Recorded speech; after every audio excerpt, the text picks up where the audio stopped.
Hello viewers, সবাইকে শুভ বিজয়া, আন্তরিক প্রীতি ও শুভেচ্ছা জানাই। দুর্গাপুজো চলে গেল, তো আমার এই অপরাজিতা ফুলের গাছটি সবাইকে দেখাতে চাই যে দেখুন সবাই যে কেমন ঝাঁকড়াভাবে হয়েছে।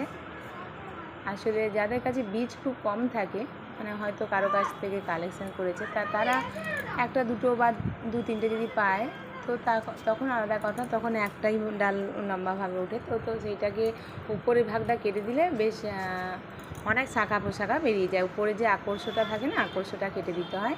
তো আমি কি করেছি, আমি একটা টবের মধ্যেই, টব না গ্রো ব্যাগের মধ্যেই অনেকগুলো বীজ একসঙ্গে ছড়িয়ে দিয়েছি। যখন আমার নিজের গাছের অনেক বীজ হয় তো একটা জায়গাতেই যখন লাগাই অনেক বীজ ছড়িয়ে দিই, তাতে অনেক ঝাঁকারভাবে অনেক হয়।